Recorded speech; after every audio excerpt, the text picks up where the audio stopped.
Sana aja Bu ya. Karena terpisah sendiri. Atau berdiri aja.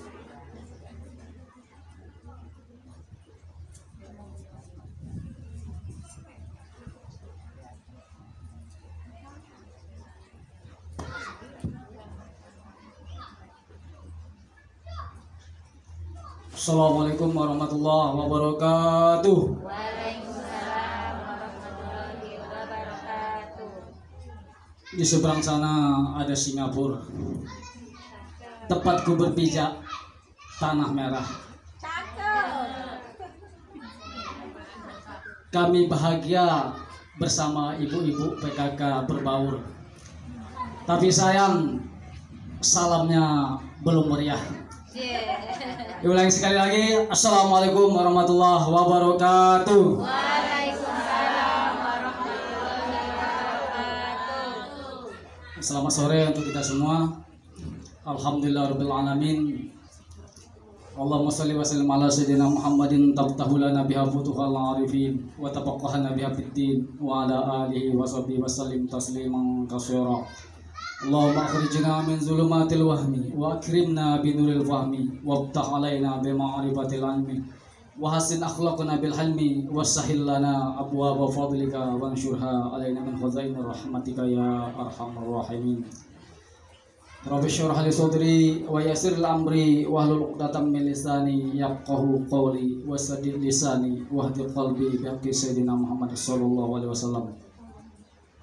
Alhamdulillah, syukur kami bisa berada di tengah-tengah ibu-ibu, bisa hadir, disambut, ditempatkan di tempat yang mulia. Yang kami hormati Ibu Lurah, Ibu RT, Ibu RW.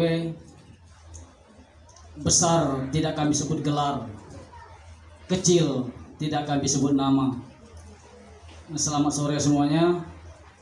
Yang kedua kalinya, mudah-mudahan salawat beriring salam selalu tercurahkan kepada junjungan alam, yakni Habibana wa Nabiyana Sayyidina Muhammad sallallahu alaihi wasallam biqaulina Allahumma sholli ala Sayyidina Muhammad wa ala ali Sayyidina Muhammad. Kali ini saya ingin berbagi, ini nasihat khususnya untuk diri saya pribadi, umumnya juga untuk kita. Mudah-mudahan ini suatu nasihat dari Imam Malik kepada muridnya Imam Syafi'i. Kita ketahui Imam Syafi'i adalah manusia jenius. Umur 4 tahun sudah menghatamkan Al-Quran. Tapi luar biasanya nasihat Imam Malik. Apa nasihatnya? Yang pertama, kata Imam Malik, biasakan dirimu untuk mengatakan saya tidak tahu. Karena ini sebuah ucapan yang melunturkan kesombongan. Apalagi kita merasa punya titel, punya gelar, banyak yang tahu. Ketika ditanya, pas kita tidak tahu, itu kadang nafsu kita mencari alasan yang belum tentu tepat. Tapi ragu dikatakan bodoh, ragu dikatakan tidak tahu, jadi berat untuk berkata jujur, saya tidak tahu. Ini telah disampaikan kepada Imam Malik kepada muridnya, yaitu Imam Syafi'i. Biasakan untuk mengatakan saya tidak tahu jika itu memang tidak tahu. Yang selanjutnya, nasihat Imam Malik kepada muridnya Imam Syafi'i adalah jangan padamkan cahaya di dadamu dengan maksiat, karena ilmu adalah cahaya, nur. Semua agama kita tahu bahwa ilmu itu adalah cahaya. Lalu perbuatan dosa itu yang akan menutupi cahaya itu, yang akan melunturkan cahaya itu. Jika kita telah dipilih oleh Allah menjadi hamba yang berilmu, hamba yang paham, jaga ilmu itu, jaga cahaya itu, jangan sampai kita sendiri yang memadamkannya. Selanjutnya, nasihat Imam Malik kepada muridnya Imam Syafi'i adalah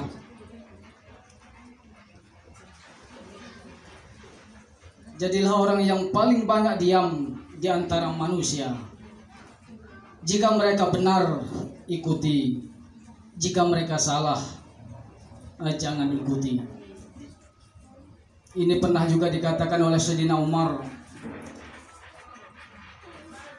aku tidak pernah menyesali diamku, tapi telah kusiapkan 1000 penyesalan untuk kata-kataku. Aku tidak pernah menyesali diamku, tapi telah kusiapkan banyak penyesalan dengan ucapanku. Sayyidina Ali pun pernah berkata, kezaliman akan terus ada, bukan berarti kejahatan itu terus bertambah, tapi disebabkan oleh diamnya orang-orang baik. Jadi jika kita baik, kita benar, harus berkata. Ini juga kebalikannya. Jika tidak benar, jika tidak baik, hendaklah kita diam.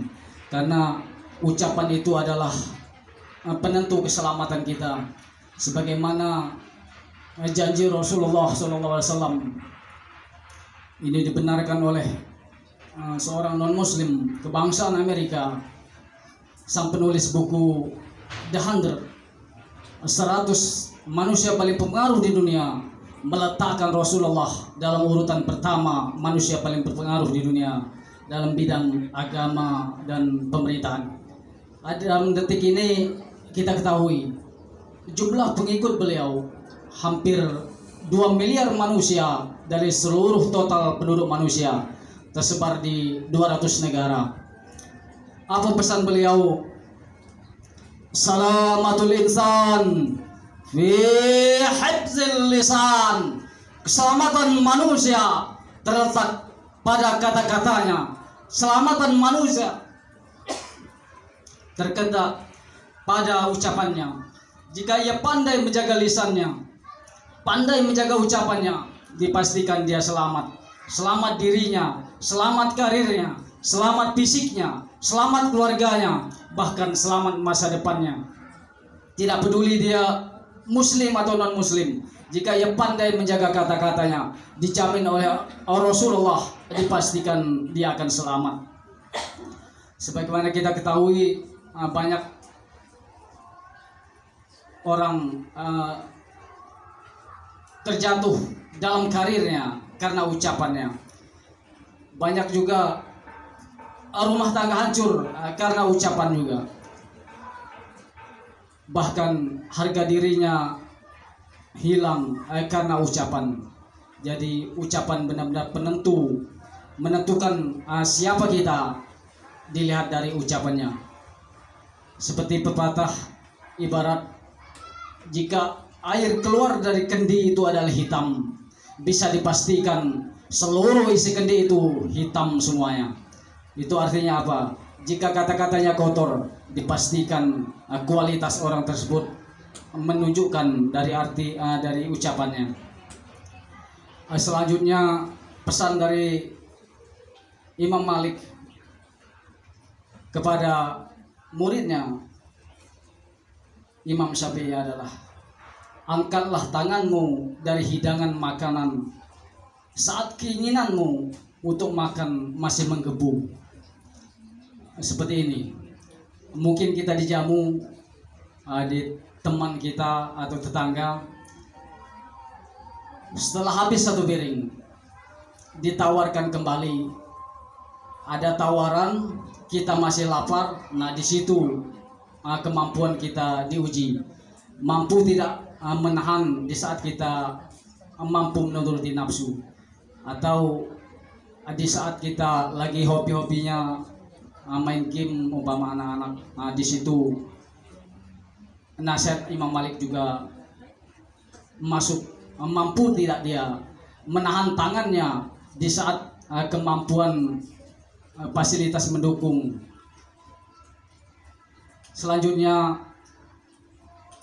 cerita dari Imam Malik adalah mereka pernah berbeda pendapat. Menurut Imam Malik, rezeki adalah sudah ditentukan Allah.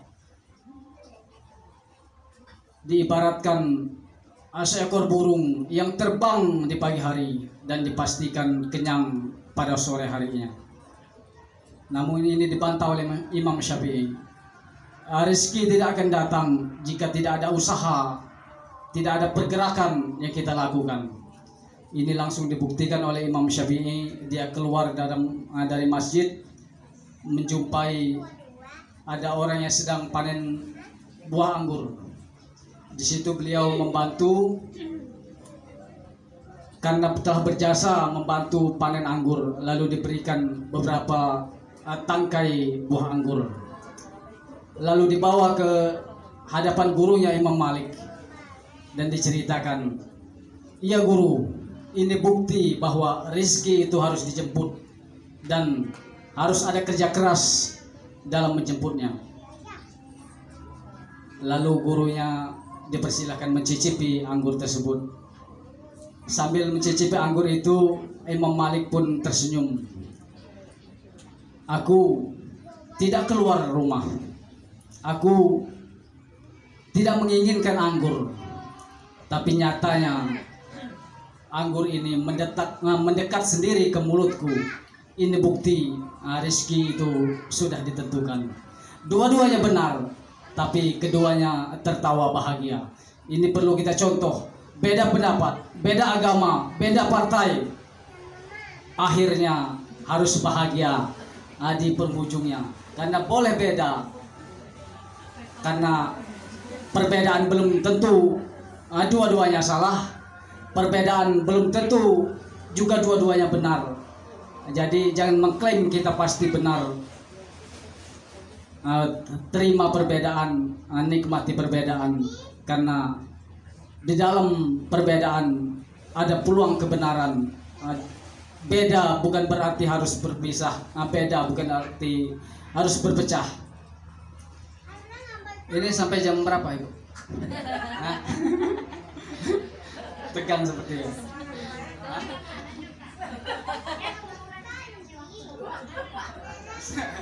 Ya Lurah.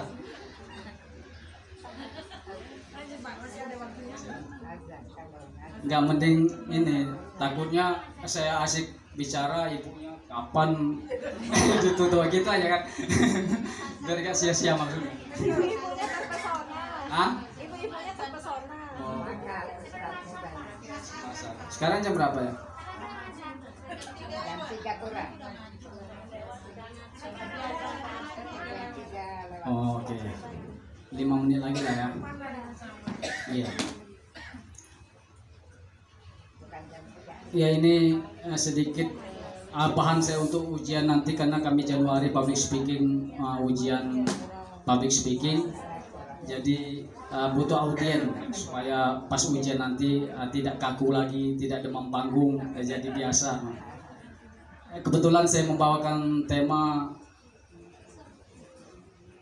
The Power of Communication, atau dahsyatnya kata-kata, yang seperti saya paparkan tadi. Kita akan dapat 6 keuntungan komunikasi jika 3 komunikasi ini baik. Pertama, komunikasi kepada Sang Pencipta, yaitu spiritual kita, doa, ibadah, zikir, jika itu baik. Yang kedua, komunikasi intrapersonal, komunikasi antara diri kita sendiri, bagaimana kita berkomunikasi antara hati dan pikiran dan ucapan. Karena kadang tidak sinkron, apa yang kita pikirkan beda yang keluar, apa yang kita inginkan kadang beda yang kita langkahkan kaki, apa yang kita inginkan kadang beda yang kita pegang. Jadi tidak sinkron. Jika baik komunikasi kepada Sang Pencipta, baik komunikasi intrapersonal, dan baik komunikasi interpersonal, yaitu komunikasi antara kita dan lingkungan, kita dan tetangga dan atasan, suami istri, anak ke orang tua ke anak, maka kita akan mendapat 6 keuntungan dari komunikasi itu. Yang pertama, lebih pede, lebih yakin, karena survei membuktikan di Amerika, di sana disurvei ada 10 ketakutan manusia. Ketakutan pertama adalah bicara di depan umum, yakni bicara di depan publik. Karena luas, tergantung mental data juga apa yang ingin dibicarakan. Jadi jika komunikasi 3 itu baik, kita lebih pede, lebih yakin. Selanjutnya, keuntungan yang kita dapat, kualitas kita bertambah, meningkatkan leadership atau ini kepemimpinan. Bagaimana kita bisa memimpin jika kata-katanya, ucapannya tidak didengar, jika ucapannya tidak bermanfaat, jika ucapannya baik, tertata, berkualitas, tentu lebih luas lagi levelnya.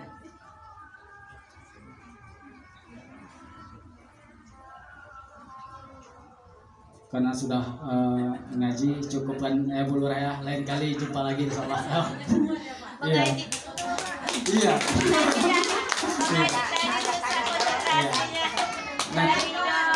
Iya. Nanti dianggap nggak bijak padahal data emang sudah habis. Nanti dipanjang-panjangkan malah nggak paham ya. Oke, sekian, mohon maaf apabila ada kesalahan. Di Jakarta ada Istana Presiden.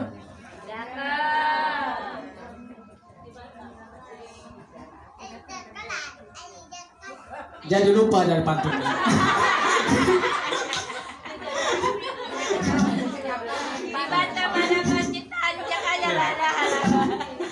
Bikin pantun 3 aja ya. Jika ada hilaf kata dan salah, tolong maafkan 100%. Assalamualaikum warahmatullahi wabarakatuh.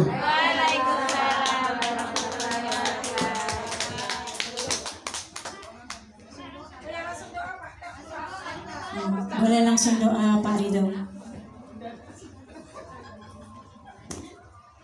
Alhamdulillah minasyaitonirrajim. Bismillahirrahmanirrahim. Hamdan syakirin, hamdan ma'amin, hamdan ya'tana kata mazida. Ya Rabbana lakal hamdu kama yanbaghi li jalali wajhikal karim wa sultan. Allahumma shalli wa sallim ala sayyidina Muhammadin tabtawlana bi futuhil arifin wa tabqana bi fitin wa ala alihi wa sahbihi wa sallim tasliman katsira. Allahumma ighfir lana dzunubana wa li walidayna warhamhuma kama rabbana shaghira min jami'il muslimin wal muslimat wal mu'minina wal mu'minat wal ahya'i minhum suatu boleh. Allahumma inna as'aluka al-huda wat-tuqa wal-'afafa wal-ghina wal-istiqamah wa husnul khatimah. Allahumma a'inna 'ala dzikrika wa syukrika wa husni ibadatik. Allahumma zid wa la tuqallil bi hurmati sayyidil mursalin. Ya muhawwil al-ahwal hawwil halana ila ahsani hal. Allahumma ya ghani mughni aghnini ghinan la aghbu ba'da al-faqra wa hdini fa inni dhallun wa 'allimni fa inni jahil. Rabbana hab lana min azwajina wa dhurriyyatina qurrata a'yun waj'alna lil muttaqina imama. Rabbana zalamna anfusana wa lam taghfir lana wa tarhamna lanakunanna minal khasirin. Rabbana la tuzigh qulubana ba'da idh hadaytana wa hab lana min ladunka rahmatan innaka antal wahhab. Rabbana atina fid dunya hasanah wa fil akhirati hasanah wa qina adzabannar. Wa adkhilna jannata ma'murah ya aziz ya ghafur ya rahim. Ya Rahman, satukan hati kami ya Rahman. Ya Rahman, bahagiakan rumah tangga kami. Tauhidkan hati kami dalam kebaikan, sehatkan kami, panjangkan umur kami dalam ketaatan, berkahi umur kami, berkahi harta kami, berkahi keluarga kami, berkahi ilmu kami, dan persatukan kami kembali di dalam orang-orang yang kami cintai di dalam surga-Mu ya Maulana. Sallallahu alaihi wasallam bi fadli subhana rabbika rabbil izzati amma yasifun. Wassalamu ala mursalin walhamdulillahi rabbil alamin. Taqabbalallahu minkum. Assalamualaikum warahmatullahi wabarakatuh.